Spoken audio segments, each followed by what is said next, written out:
But the bottom line, I think you are the best candidate. I think you're the best candidate because look at you, you're full of fire. And you know, I mean, you're not, and you didn't let those people put you down on social media. It was close. I hear. I mean, I'll be honest. There were a couple days where I thought, I don't know if I can do this, if I can get through this. But with the support of people that love me and believe in me, here I am. Still alive, still kicking. And Trudeau, you think you'll be... And there we go. Are you gone? Oh, sorry, that's all right. I thought you seen that, and then you said no. Enough of this. I'm out of here. So anyway, we turn around. There's the candidate. That was the candidate in the last election, Jenica Atwin, and it was funny. It was she was sincere, and she's full of fire, and she won, which I predicted. And what we're gonna do right here, small, not the whole screen, breakdown in communication, but anyway, that's all right. There you go. See? Okay, we could focus a little bit more. That's all right. So how you doing? Good. I'm doing really good. I haven't. Oh, go ahead. Let's just say a nice Christmas break. You know, we didn't go anywhere. We didn't do anything. Just stayed in our little family bubble. So I'm feeling very refreshed. I haven't talked to you since the election because you wanted to sit down, and I was in Miramichi. I wanted to sit down. You were busy, and we couldn't communicate. But it's okay.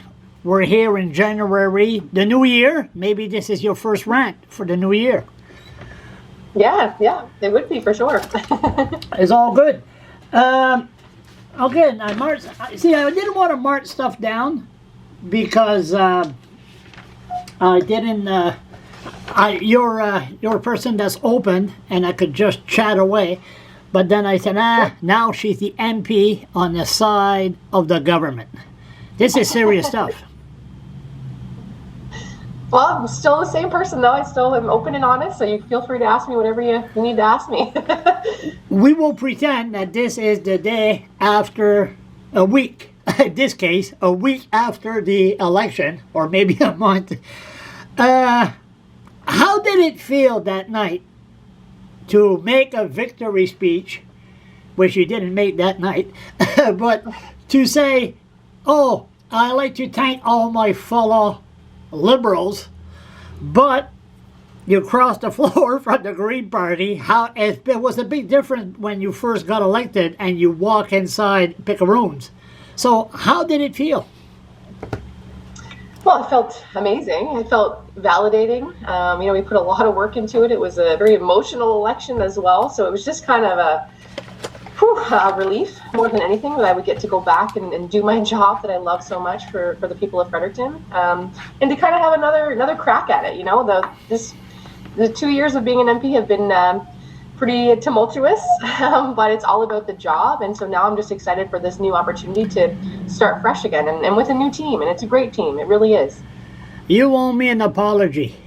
I was so angry at that screen behind me. Every election night, I buy a case of beer, lay back, and watch.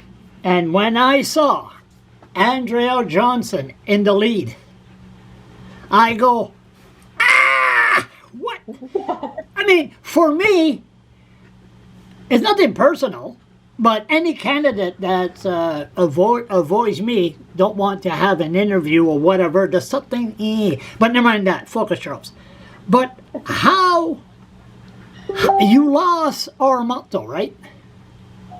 Yeah. Why?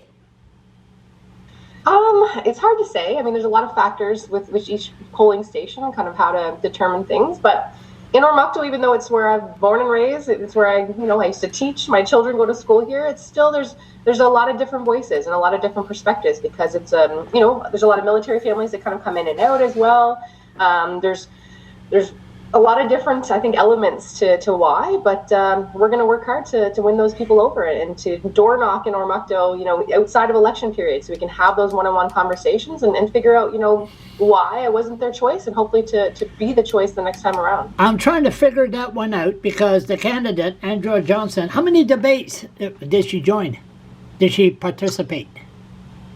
3, I believe. I think it was 3. 3 out of what? 10 maybe? Yeah. Something like that. Yeah. So right off the bat, you should, and Roy Wiggins was the campaign manager, and why would you want to give the family the lotto? But anyway, focus, Charles. Sorry, flashback. I'm Scottish. I mean, there's something that I just want to get off my chest. I said, how did she lose Ormocto? Is it because O'Toole was in the army and he got the support?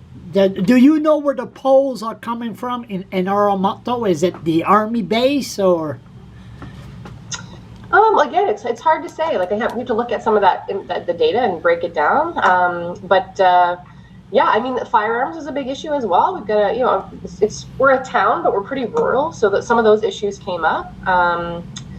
But yeah, it's hard to say really exactly what happened. But it could be support for O'Toole as a former military member.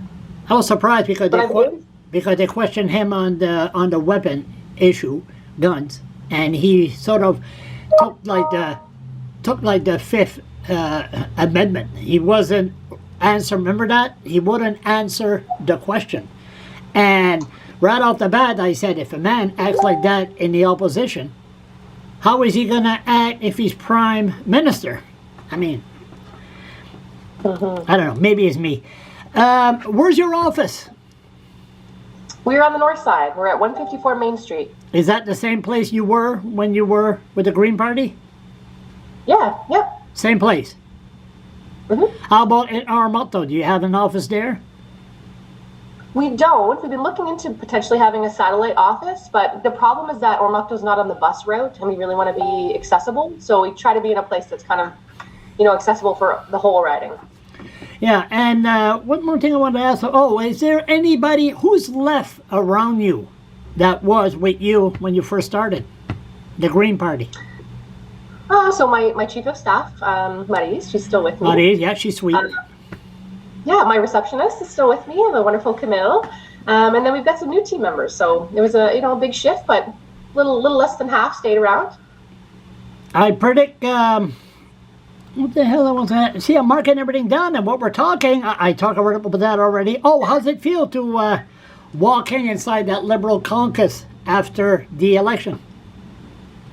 It feels great. I really enjoy the National Caucus experience because it's not something, obviously, ever that I would have known before, but it's very reassuring. A lot of the issues that are talked about are the top issues that I deeply care about. So it was kind of an experience like, in opposition, you're kind of trained to be very judgmental and always look for the negatives, but there's a lot of really positive things happening, and I see tons of allies in the room. I feel very comfortable, and I've been supported and respected, so it's been great. It really has.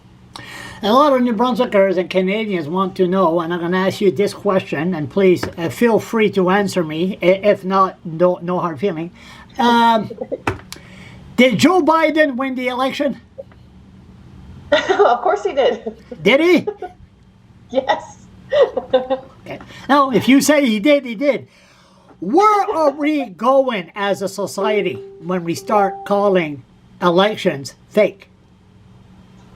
Well, I watched a lot of the coverage of yesterday as the kind of anniversary of January 6th, and they talked a lot about what it looks like when authoritarian rule tries to take over, and it's about challenging facts and truth. That's kind of the first step, and that's really what I see in society right now. It's just kind of a, mixing what's true and what's not just to create confusion amongst people, and it plays upon their fears, and that's a dangerous recipe. And so that's really what's happened, and I think that the best piece is accurate information sharing, it's education. So that's really where I put